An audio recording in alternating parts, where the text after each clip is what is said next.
뉴질랜드 미시장입니다. 어떻게 제가 좀 한국 갔다 와가지고 이래저래 또 밀린 일, 제가 오랜만에 오다 보니까 밀린 일 많잖아요. 하다 보니까 제가 뉴스를 못 올렸는데 또 이렇게 또 미래를 선도하시는 저를 또 사랑하시는 분들이 또 댓글을 남겨주시고 뉴스 언제 올리냐 이런 얘기 들을 때마다 제가 또 저의 또 책임감을 또 잊지 못하는 그런 또 시간이 되었습니다. 항상 감사드리고 좋은 뉴스로 좋은 뉴스라기보다 좋은 그 토론의 현장으로 만들기 위해서 항상 열심히 노력하는 민실장이 되겠습니다.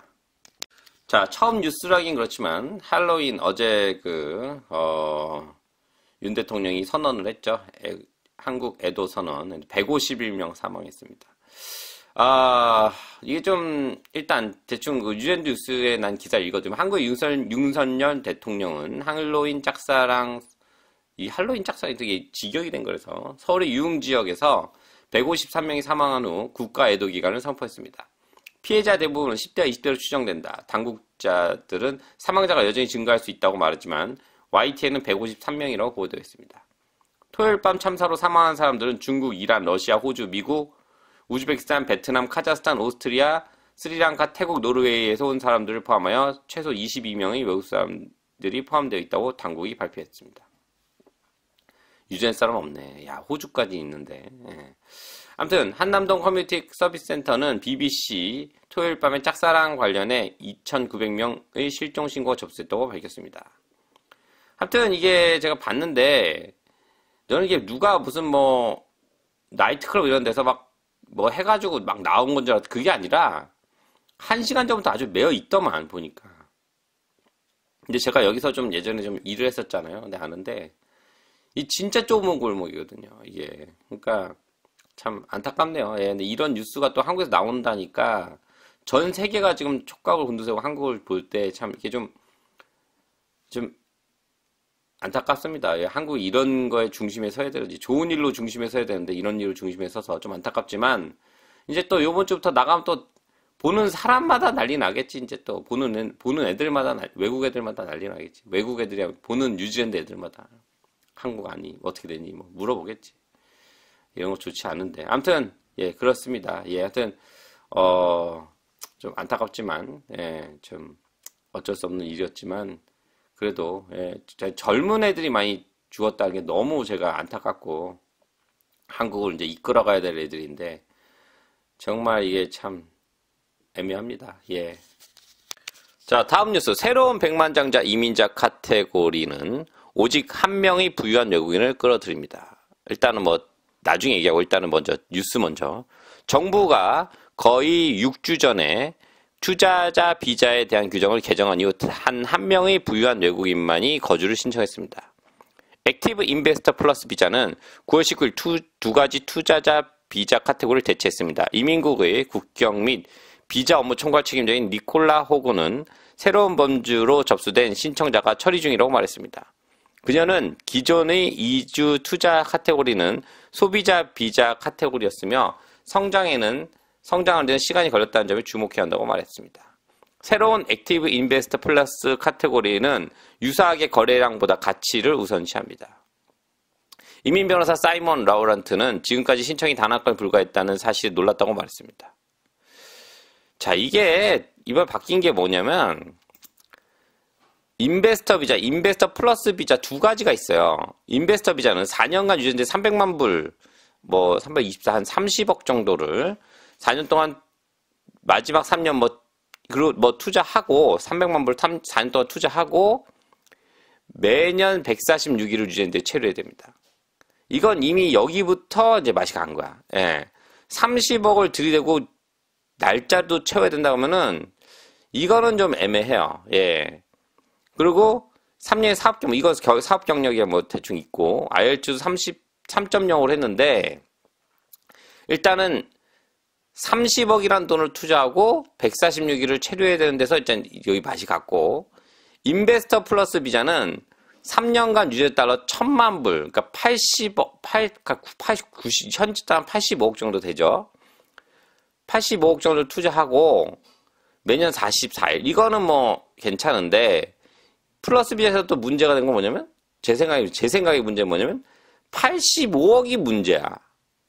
이거는 제 생각에는 딱 좋은 거는 300만 불로 들이대고 4년으로 해가지고 44일로 하면은 딱 맞는데 욕심이 지나친 거예요. 지금 이런 식으로 하니 저는 그렇습니다. 지금 모든 유젠드에 지금 외국인들이 오는 게 좀 많이 줄어 있어요. 사람들이 되게 기대를 하시는데 지금 비행기 표도 없어. 제가 얼마 싱가포르에서 마지막에 좀 일이 생겨가지고 한 4, 5일 정도 미루려고 봤는데 뭐 다른 비행기 제가 싱가포르 끊었으니까 뭐 중요한 일이긴 하지만 4, 5일이면 뭐 그렇게 중요한 일 아니었으니까 그래도 뭐 표가 있으면 옮겨야자고 봤더니 11월 20일까지 티켓이 없어.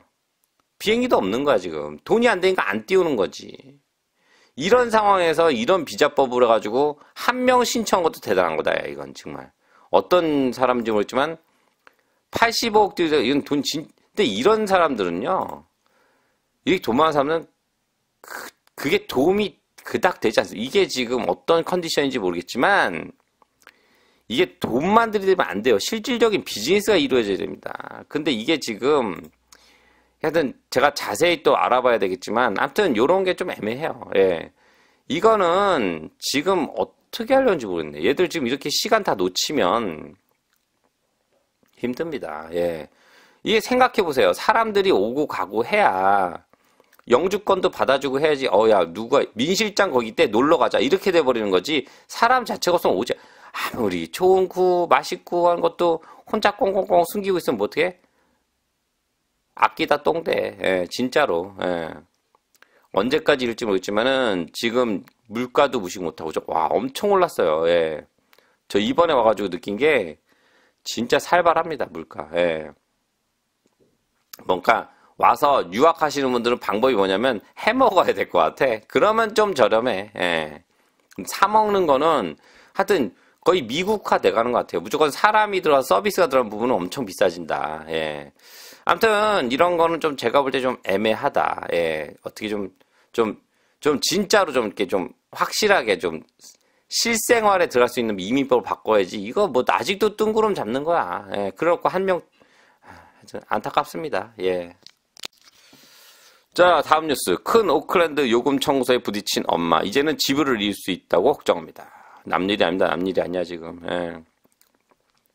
오클랜드 CEO의 새로운 세율 법안을 발견하여 공황 상태에 빠진 한 싱글맘이 이제 더 많은 키들이 생활비 위기에 직면함에 따라 집을 팔지 않을 수 없다고 말했습니다.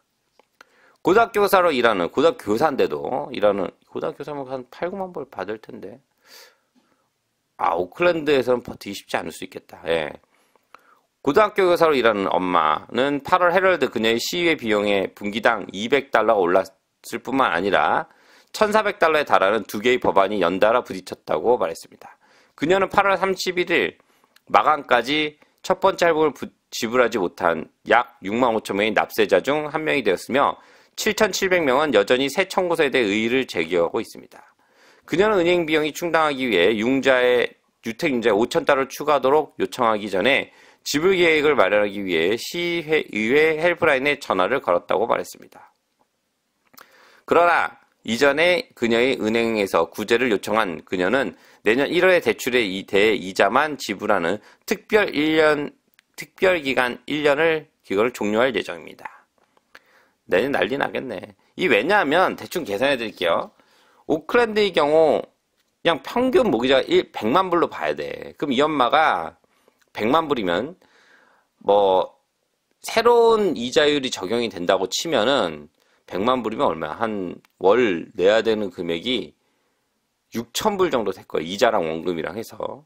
그러면 이 엄마가 10만 불 받는다고 치면 10만 불을 안 받으면 뭐 9만 불, 8만 불 받는다고 치면 세금 떼고 뭐하고 나면 6만 불 받아. 그러면 모기지만 7만 불이야. 1년에. 끝난 거지. 모기지 내야지, 레이트 내야지, 인슈런스 내야지, 먹고 살아야지. 이거는 지금 여러분들이 제가 얘기하는데 저는 주택 하락론자도 아니고 현실만 얘기 드리는 거죠. 이 뉴스에 나온 걸 봤을 때 현실적으로 계산해야 되는데 사람들이 아직 꿈을 갖고 있는 건데 저는 모르겠어요. 제 생각입니다. 내년, 내후년? 근데 이번에 뭐 사람들이 2, 3년 지나면 또 오를 거야 되지만 제가 왜 요즘 의구심을 갖냐면 과연 2, 3년 뒤에 오를까? 전 제가 그 부분이 가장 지금 그 부분을 찾으려고 제가 공부를 많이 하고 있거든요. 몇 년 뒤에 오를까? 근데 얼마 전에 제가 어떤 그런 하버드 대학 나오고 이제 한국 주택 관련된 분이 교수가 있는데 그 유튜브를 봤는데 그분이 얘기했는데 그러더라고. 장기간 갈 것 같다.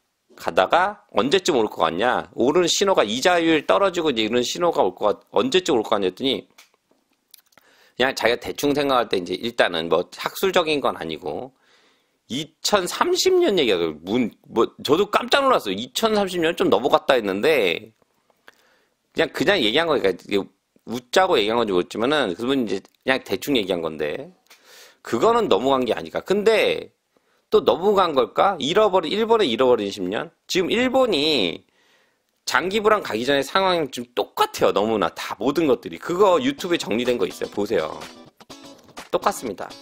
그러니까 저는 그 사람이 얘기한 게 완전 헛소리는 아닐 거다. 왜냐면 뭐 하버드대까지 나오고 그런 사람이 그런 헛소리 할 일은 없겠다 하는데 아무튼 제가 여러분들에게 말씀드린 건 조심해라. 항상 조심하고 이제 요즘같이 투자는 피하시고 되도록이면은 자기의 그 주변을 좀 살피시도록 하여라라고 말씀드립니다. 하여튼 이제 오늘 뉴젠데 와서 처음 남긴 뉴스인데 괜찮았나요? 예, 하여튼 앞으로 또 좋은 뉴스로 제가 되도록 월수금으로 좀 할까 지금 생각 중인데 아무튼 또 이제 일이 좀 또 들어와서 또 먹고 살아야죠. 저도 이제 그러니까 또 들어와가지고 하여튼 열심히 뉴스 남겨보도록 노력하겠습니다. 하여튼 좋은 또 한 주 보내시고요. 또 다시 찾아뵙겠습니다. 감사합니다.